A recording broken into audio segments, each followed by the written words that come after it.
Sir, আমি হিন্দু, তবে ইসলাম ধর্মে বিশ্বাস করি। আমি ইসলাম বিশ্বাস করি কারণ আমি সেরকম কিছু প্রমাণ পেয়েছি। স্যার, আপনি বললেন আল্লাহ একজন, ধর্মও একটা। এখন আমি তিনজন মানুষের উদাহরণ দেই। একজন হিন্দু, আরেকজন মুসলিম, অন্যজন খ্রিস্টান। ধরেন এই তিনজন একসাথে আছে। এখন তাদের শরীর যদি কেটে ফেলা হয়, সেখানে আপনি কি দেখতে পাবেন? শুধু রক্ত, শুধু রক্তই পাবেন। দুধ পাবেন না, পানি পাবেন না, শুধু রক্তই পাবেন। এখন সব মানুষের শরীরে যদি একই রক্ত থাকে, তাহলে মৃতদেহ সৎকারের নিয়মটা আলাদা কেন? মুসলিমরা তারা কবর দেয়, আর হিন্দুরা আমরা মৃতদেহ পুড়িয়ে ফেলি। বোন বললেন। আসসালামু আলাইকুম প্রিয় দর্শক শ্রোতা, ডক্টর জাকির নায়ক যে কথাটি বলবে আপনারা ইতিমধ্যে ভিডিওর অংশ বেশি দেখে বুঝে গিয়েছেন যে হিন্দু বোনটি যে কথাটি শুনতে যাচ্ছে এবং জানতে যাচ্ছে সেই বিষয় নিয়ে গুরুত্বপূর্ণ আলোচনা করবে মোহাম্মদ ডক্টর জাকির নায়ক স্যার। আজকের এই ভিডিওটি খুবই গুরুত্বপূর্ণ হবে, বিশেষ করে যারা ইসলামিক ধ্যান জ্ঞান তাদের কম রয়েছে তাদের জন্য। প্রিয় দর্শক বন্ধুরা, হিন্দু বোনটি কিভাবে মুসলমান হলো সেই বিষয়টি দেখতে পারবেন আজকের এই ভিডিওর মাধ্যমে। আমি আশাবাদী সম্পূর্ণ ভিডিওটি দেখে যাবেন, একটু স্কিপ করবেন না। প্রিয় দর্শক বন্ধুরা, চলুন তাহলে আমরা সেই ডক্টর মোহাম্মদ জাকির নায়ক স্যারের সে মূল কথাতে ফিরে যাই। তার একটা রিকোয়েস্ট, যারা ইসলামিক চ্যানেলকে ভালোবাসেন, ইসলামিক ভিডিও দেখতে পছন্দ করেন, অবশ্যই চ্যানেল সাবস্ক্রাইব করে আমাদের সাথেই থাকবেন। চলুন তাহলে ডক্টর জাকির নায়ক স্যারের কথাগুলো শুনে আসি মন দিয়ে এবং প্রাণ দিয়ে। আমি হিন্দু, তবে ইসলাম ধর্মে বিশ্বাস করি। আমি ইসলাম বিশ্বাস করি কারণ আমি সেরকম কিছু প্রমাণ পেয়েছি। স্যার, আপনি বললেন আল্লাহ একজন, ধর্মও একটা। এখন আমি তিনজন মানুষের উদাহরণ দেই। একজন হিন্দু, আরেকজন মুসলিম, অন্যজন খ্রিস্টান। ধরেন এই তিনজন একসাথে আছে। এখন তাদের শরীর যদি কেটে ফেলা হয়, সেখানে আপনি কি দেখতে পাবেন? শুধু রক্ত, শুধু রক্তই পাবেন। দুধ পাবেন না, পানি পাবেন না, শুধু রক্তই পাবেন। এখন সব মানুষের শরীরে যদি একই রক্ত থাকে, তাহলে মৃতদেহ সৎকারের নিয়মটা আলাদা কেন? মুসলিমরা তারা কবর দেয়, আর হিন্দুরা আমরা মৃতদেহ পুড়িয়ে ফেলি। বোন বললেন আপনি ইসলাম ধর্ম পছন্দ করেন, ইসলামে বিশ্বাসও করেন। আপনাকে অভিনন্দন, আর এই শান্তির ধর্মে আপনাকে স্বাগতম, সত্যের পথে আপনাকে স্বাগতম। বোন প্রশ্ন করলেন যে তিনজন হিন্দু, খ্রিস্টান, মুসলিম, সবার শরীর একই রকম, একই রক্ত, একই উপাদান, কিন্তু আমরা মারা গেলে হিন্দুরা কেন পুড়িয়ে ফেলে আর মুসলিমরা কেন কবর দেয়? আসুন আমরা এটা ভালো করে দেখি। আপনি দেখেন কোন পদ্ধতিটা ভালো। হিন্দু ধর্মে কবর দেওয়ার অনুমতিও আছে শিশুদের ক্ষেত্রে, কিন্তু প্রাপ্তবয়স্ক লোক মারা গেলে তারা বলেন পুড়িয়ে ফেলতে হবে, দাহ করতে হবে। অবশ্য হিন্দুদের কেউ কেউ বলেন যে কবর দিতে হবে। আসুন আমরা এখন ভালো করে দেখি যে শবদেহ, মৃতদেহ পোড়ানো আর কবর দেয়া। এখানে আপনি দেখবেন যখন আপনি কোনো মৃতদেহ পোড়াবেন তখন পরিবেশ দূষিত হচ্ছে। মৃতদেহ পোড়ালে পরিবেশ দূষণ হয়। ইসলাম ধর্মে আমরা কবর দেই কেন? এখন আমরা জানতে পেরেছি আমাদের শরীরে যে উপাদানগুলো আছে, এই পৃথিবীর মাটিতে যে উপাদান আছে, আমাদের শরীরেও একই জিনিস, পরিমাণে হয়তো কম অথবা বেশি। আমরা মাটি থেকে এসেছি, আবার মাটিতে ফিরে যাব, বিজ্ঞানসম্মত। এটা হচ্ছে 1 নম্বর পয়েন্ট। দাহ করলে আগুন ধরানো হয়, পরিবেশ দূষিত হয়।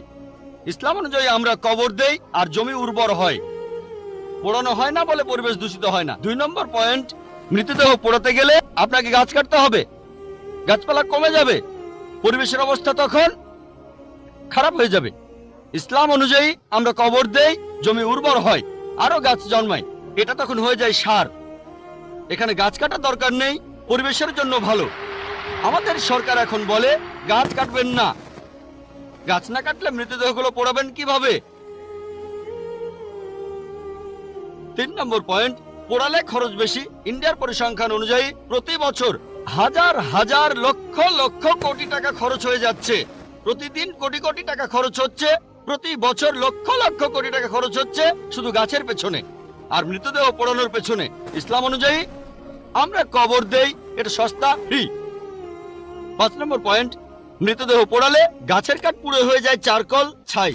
ইসলামে একটা জায়গায় কাউকে কবর দিলে কয়েক বছর পরে সেখানে আরেকজনকে কবর দেয়া যাবে, এটা সব সময় চলবে। আপনি রিসাইকেল করতে পারবেন। একই জমি কয়েক বছর পরে মৃতদেহের হাড় গোড়া আলাদা হয়ে গেলে আবার কবর দিতে পারবেন। তাহলে যুক্তি আর বিজ্ঞান দিয়ে যদি যাচাই করেন, এটাই বিজ্ঞানসম্মত, অনেক মানবিক, অনেক ভালো কবর দেয়া। পোড়ানোর চাইতে অনেক ভালো। আমি গত কয়েক বছর ধরে এক মুসলিম মহিলার সাথে আছি। আমার প্রশ্নটা হলো, সবাই বলে কোনো ধর্মই খারাপ কথা বলে না, কিন্তু মুসলিমরা কেন অন্য ধর্মের লোকদের ইসলাম গ্রহণ করতে বলে?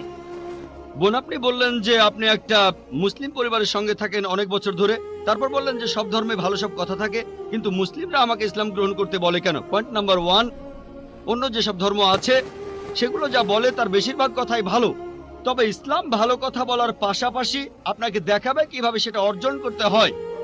আমি উদাহরণও দিয়েছি, সব ধর্মই বলে চুরি করো না, ইসলাম একই কথা বলে, তবে ইসলাম দেখিয়ে দেয় কিভাবে সেই অবস্থানে যাবেন যেখানে কেউ চুরি করে না। যাকাত দেন, সাহায্য করেন, এরপর কেউ চুরি করলে তার হাত কেটে ফেলেন, তাহলে চুরি করা বন্ধ হয়ে যাবে, কোনো অপরাধ থাকবে না। এজন্যই আমি বলেছিলাম যে ইসলাম ভালো কথা বলার পাশাপাশি আপনাকে দেখিয়ে দেবে কিভাবে সেটা অর্জন করতে হয়। 2 নম্বর পয়েন্ট, আমি বিভিন্ন ধর্মের একজন ছাত্র হিসেবে বলছি, যদি আপনি হিন্দু ধর্মগ্রন্থগুলো মেনে চলেন, মনে হয় আপনি হিন্দু, যদি হিন্দু ধর্মগ্রন্থগুলো মেনে চলেন, যদি একজন ভালো হিন্দু হন, আপনাদের ধর্মগ্রন্থই বলছে ঈশ্বর মাত্র একজন। আমার লেকচারে অনেক হিন্দু ধর্মগ্রন্থের উদ্ধৃতি দিয়েছি, এক ঈশ্বর। আপনাদের ধর্মগ্রন্থ বলছে মূর্তি পূজা করবে না। ভগবদ গীতার 7 অধ্যায়ের 20 অনুচ্ছেদ বলছে জাগতিক আকাঙ্ক্ষা যাদের বুদ্ধিকে আচ্ছন্ন করে রেখেছে তারা নকল ঈশ্বরের পূজা করে, তারা মূর্তি পূজা করে। এক ঈশ্বরে বিশ্বাস করতে হবে। আজকে আমার লেকচারে বলেছিলাম বিশ্বাস করতে হবে অন্তিম ঋষিকে, কল্কি অবতার, যার বাবার নাম হবে বিষ্ণু ইয়াস আব্দুল্লাহ, তার মায়ের নাম হবে সুমতি আমিনা। তিনি জন্মগ্রহণ করবেন শাম্বালা নামের গ্রামে মক্কা। তিনি জন্মাবেন শাম্বালা শহরের প্রধানের ঘরে, মক্কার প্রধানের ঘরে। তিনি হবেন পুরো মানুষ জাতির পথপ্রদর্শক। তিনি আলোকপ্রাপ্ত হবেন রাতের বেলায় একটা গুহায়। তিনি উত্তর দিকে গিয়ে আবার ফিরে আসবেন। ঈশ্বর তাকে 8টা গুণ দেবেন। তিনি হবেন পৃথিবীর সব মানুষের পথপ্রদর্শক। তিনি একটা ঘোড়ায় চড়বেন, ডান হাতে থাকবে একটা তরবারি, 4 জন সহচর থাকবে তাকে বিভিন্ন সময় ফেরেশতাগণ সাহায্য করবেন। এরকম আরো অনেক অনেক। এই মানুষটা কে? যদি ভালো হিন্দু হয়ে থাকেন তাহলে আপনি এই অন্তিম ঋষিকে বিশ্বাস করবেন, তা না হলে আপনি ভালো হিন্দু নেই। যদি ভালো হিন্দু হয়ে থাকেন তাহলে এক ঈশ্বর বিশ্বাস করবেন, তাহলে আপনি মূর্তি পূজা করবেন না। নাতাস্তি প্রতিমা আস্তি, মহান ঈশ্বর, তার কোনো প্রতিমা নেই, তার কোনো প্রতিমূর্তি নেই, তার কোনো ছবি নেই, তার কোনো ফটোগ্রাফ নেই, তার কোনো ভাস্কর্য নেই। আর আমি বিতর্ক করেছি পণ্ডিতদের সাথে, হিন্দু পণ্ডিত, ওনারা শঙ্করাচার্য অনেক, সেখানে আমি কথা বলেছি। কোন শঙ্করাচার্যই আমাকে বলেননি ভাই আপনি ভুল বলেছেন, কেউ না। একটা বিতর্ক করেছিলাম শ্রী শ্রী রবিশঙ্করের সাথে 21শে জানুয়ারিতে। তিনি ইন্ডিয়ায় হিন্দুদের মাঝে খুবই জনপ্রিয় গুরু, আর্ট অফ লিভিং। আমি তাকে বলেছিলাম আর্ট অফ লিভিং এর শ্রেষ্ঠ বই হলো এই পবিত্র কোরআন। আমি তাকে মুসলিমদের এই আর্ট অফ লিভিং এ আমন্ত্রণ জানিয়েছিলাম। আমরা সংখ্যায় এখন 130 কোটি, 130 কোটি মুসলিম। আমি তাকে আমন্ত্রণ জানিয়েছিলাম যদি তিনি ধর্মগ্রন্থগুলো মানেন, তিনি বেদের উপরে একজন বিশেষজ্ঞ, তাকে এটা মানতেই হবে। একইভাবে বোন, আপনাকে বুঝতে হবে অন্য সব ধর্মগ্রন্থগুলো হয়তো আল্লাহর বাণী আপনি বলছেন, সময় বদলানোর সাথে সাথে সেগুলোও কিন্তু বদলে গেছে। স্বামী বিবেকানন্দ বলেছেন বেদের 99%ই হারিয়ে গেছে, বাকি যে 1% আছে সেটা আমাদের কঠোরভাবে মানতে হবে। কঠোরভাবে মানে অন্তিম ঋষিকেও মানতে হবে। তাহলে কঠোরভাবে মানলে আপনি মুহাম্মদ সাল্লাল্লাহু আলাইহি সাল্লামকেও মানবেন, আপনি কোরআনকেও মানবেন। আর আমি আপনাকে এখানে আমন্ত্রণ জানাচ্ছি, এই শান্তির ধর্মে আমন্ত্রণ জানাচ্ছি, যাতে করে আপনি আল্লাহর কাছাকাছি আসতে পারেন। আপনাকে আমি একটা প্রশ্ন করতে চাই, ইসলাম ধর্মে কর্ম আর মোক্ষ লাভ সম্পর্কে কি বলা আছে, আর এক্ষেত্রে হিন্দু ধর্মের ধারণার সাথে পার্থক্যটা কি? বোন, আপনি প্রশ্ন করলেন ইসলামে কর্ম আর মোক্ষ লাভ সম্পর্কে কি বলা হয়েছে। হিন্দু ধর্মগ্রন্থ অনুযায়ী কর্ম মানে কাজ, আমরা যে কাজগুলো করি, অ্যাকশন, এই কর্ম করতে হবে ধর্ম অনুযায়ী। আর হিন্দু ধর্মের বিশেষজ্ঞরা একটা দর্শনে বিশ্বাস করেন যেটাকে বলা হয় সংস্কারা, জন্ম আর মৃত্যুর চক্র, জন্ম আবার মৃত্যু, যেটা হলো আবার জীবিত হওয়া অথবা মানুষের আত্মার ভ্রমণ করার থিওরি। তারা বিশ্বাস করে আপনি যেরকম কর্ম করবেন, যদি ভালো কাজ করেন পরবর্তী জীবনে আপনি জন্মাবেন কোন উচ্চ স্তরে, যদি খারাপ কাজ করেন পরবর্তী জীবনে আপনি জন্মাবেন কোন নিচু স্তরে। যদি ভালো কাজ করেন আপনি মানুষ হয়ে জন্মাবেন, খারাপ কাজ করলে পশু হয়ে জন্মাবেন, হয়তো ইঁদুর হবেন, বিড়াল হবেন বা তেলাপোকা হবেন। আর সেখানে যদি কিছুই না থাকে, ভালো খারাপ কিছুই না থাকে, তাহলে মোক্ষ লাভ করবেন, জন্ম মৃত্যুর চক্র থেকে বের হয়ে আসবেন। এটা হলো হিন্দু ধর্মের বিশেষজ্ঞদের দর্শন, তবে বেদে এর কোন রকম উল্লেখ নেই। বেদ হলো হিন্দুদের সর্বোচ্চ ধর্মগ্রন্থ, সেখানে উল্লেখ নেই। তারা বলতে চায় যে এই কথাগুলো ভগবদ গীতায় আছে।